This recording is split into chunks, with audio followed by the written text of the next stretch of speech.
Hello everyone. आज हम बात करेंगे total internal reflection of light के बारे में। इसमें दोनों ही होंगे, रिफ्रैक्शन भी होगा और रिफ्लेक्शन भी होगा। पहले रिफ्रैक्शन होगा, बाद में रिफ्लेक्शन होगा। तो रिफ्रैक्शन क्या होता है?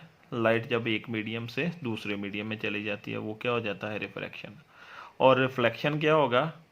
जैसे मिरर पर लाइट फॉल करेगी तो टकराकर मिरर से वापस उसी मीडियम में चली जाएगी, वो क्या हो जाएगा? Reflection of light.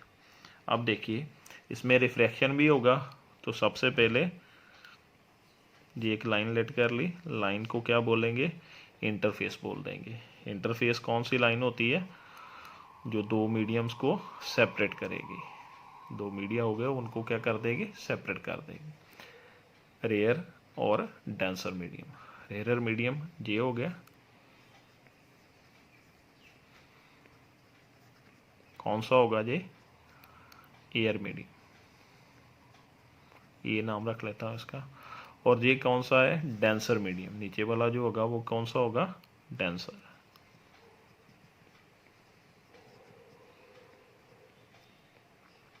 ये वाटर हो गया। रेयर जो जिसकी डेंसिटी कम होगी, और डेंसर जिसकी डेंसिटी क्या होगी? ज़्यादा होगी। उसके बाद देखिए, इस मीडियम में ऑब्जेक्ट पड़ा हुआ है, डेंसर मीडियम में ऑब्जेक्ट पड़ा होगा।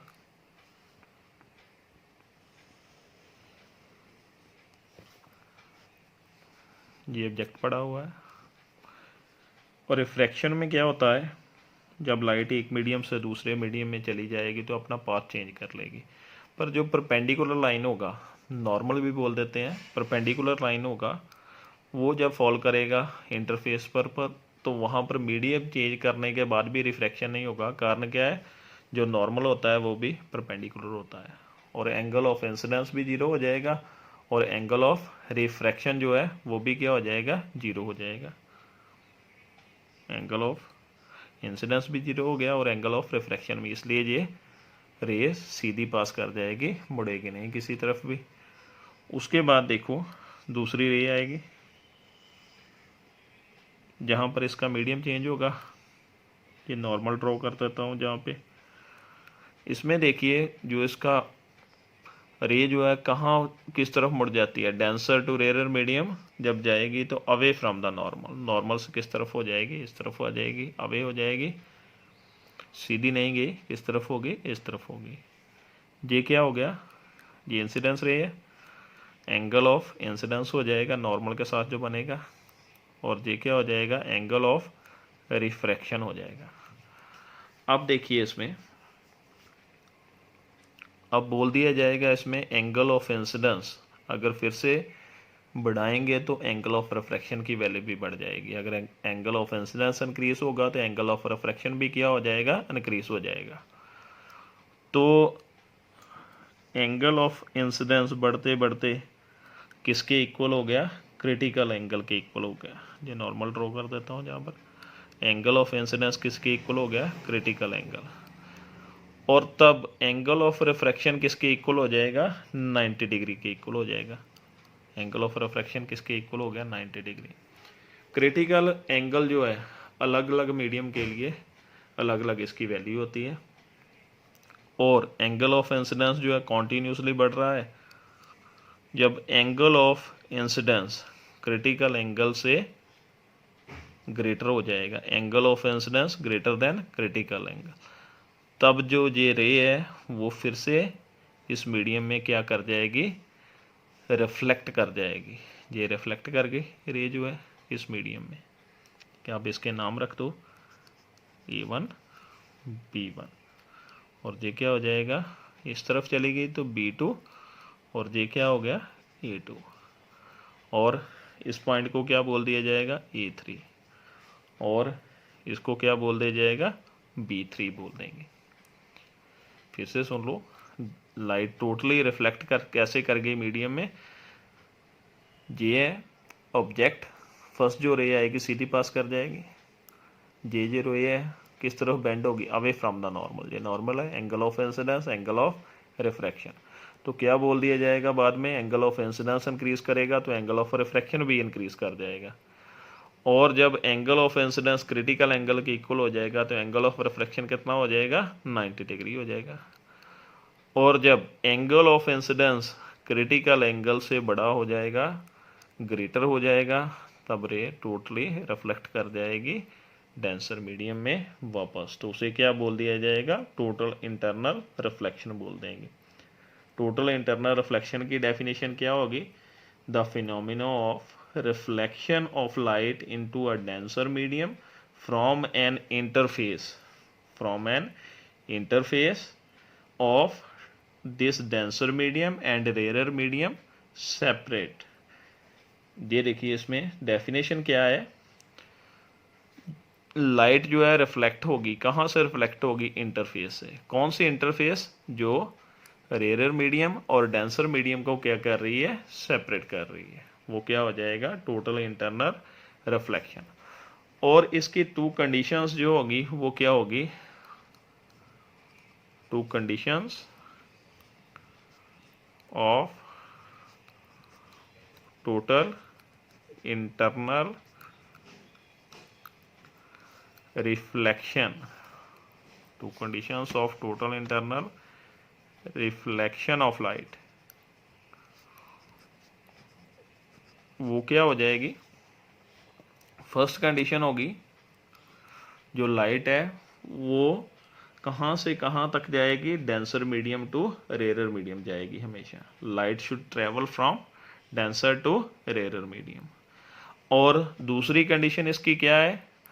जो एंगल ऑफ इंसिडेंस होगा वो हमेशा बड़ा होगा क्रिटिकल एंगल से, तभी टोटल इंटरनल रिफ्लेक्शन होगी। Angle of incidence in the denser medium should be greater than critical angle. Angle of incidence जो है वो क्रिटिकल एंगल से क्या होना चाहिए? बड़ा होना चाहिए। टू कंडीशंस क्या थी? फर्स्ट कंडीशन, लाइट कहाँ से कहाँ जानी चाहिए? डेंसर टू रेयर मीडियम, तभी टोटल इंटरनल रिफ्लेक्शन होगी। और दूसरी क्या है? एंगल ऑफ इंसिडेंस जो है क्रिटिकल एंगल से क्या होना चाहिए? बड़ा होना चाहिए। अब देखिए इसमें क्रिटिकल एंगल कौन सा होगा? क्रिटिकल एंगल देखिए जहां से बनेगी इसकी definition, angle of incidence in the denser medium जिस पर एंगल ऑफ रिफ्रैक्शन क्या होगा? 90 डिग्री। ठीक है, वो एंगल ऑफ इंसिडेंस जिस पर एंगल ऑफ रिफ्रैक्शन की वैल्यू क्या आ जाएगी? 90 डिग्री आ जाएगी, उसे क्या बोल दिया जाएगा?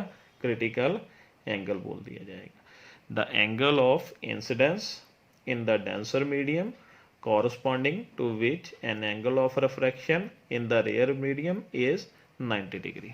वो एंगल ऑफ इंसिडेंस जिस पर एंगल ऑफ रिफ्रैक्शन की वैल्यू क्या होगी? 90 डिग्री, वो क्या हो जाएगा? क्रिटिकल एंगल हो जाएगा। अब देखिए इसमें रिलेशन भी है रिफ्रैक्टिव इंडेक्स और क्रिटिकल एंगल में। Relation between refractive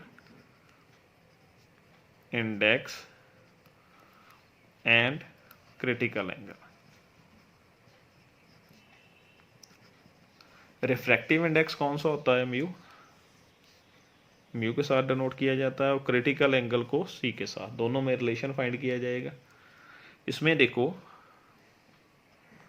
when angle of incidence किसके इक्वल है? क्रिटिकल एंगल के, फिर आर की वैल्यू किसके इक्वल है? 90 डिग्री। आप खुद देख सकते हो, angle of incidence equal to C के इक्वल क्रिटिकल एंगल, और एंगल ऑफ रिफ्रैक्शन कितना हो गया? 90 डिग्री। उसके बाद स्नेल्स लॉ अप्लाई कर देंगे, किस पॉइंट पर? इस पॉइंट पर, E2 पर। स्नेल्स लॉ क्या होगा? Refractive index sine of angle equal to refractive index इस मीडियम का आ जाएगा और साइन ऑफ एंगल जी आ जाएगा। इस मीडियम का refractive index mu B let कर लेता हूँ, और साइन का एंगल कितना हो जाएगा? सी आ जाएगा। ऐसे लिख देता हूँ, mu B sine C equal to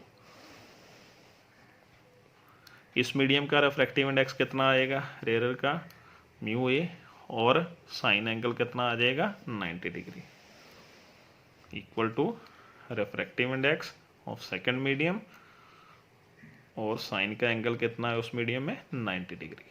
कैसे देख लीजिए,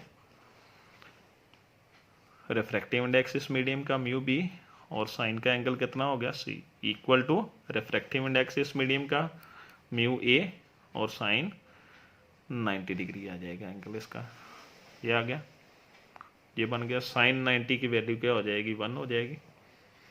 और साइन को इस तरफ लिख लो म्यू बी और म्यू ए इस तरफ आ जाएगा, equal to 1/sin C. Sign 90 की वैल्यू क्या होगी, 1 होगी। इसको कैसे लिख सकते हो, ये को ऊपर लिख दो, ऐसे लिख सकते हो रिफ्रैक्टिव इंडेक्स सेकंड मीडियम का with respect to first medium, value उसकी यही होगी mu B upon mu A. सिर्फ लिखने का तरीका चेंज कर दिया, mu B A mu B आ जाएगा रिफ्रैक्टिव इंडेक्स सेकंड मीडियम का with respect to first medium. ये दोनों में रिलेशन आ गया, किस किस में रिलेशन आ गया, रिफ्रैक्टिव इंडेक्स और क्रिटिकल एंगल दोनों में रिलेशन बन गया।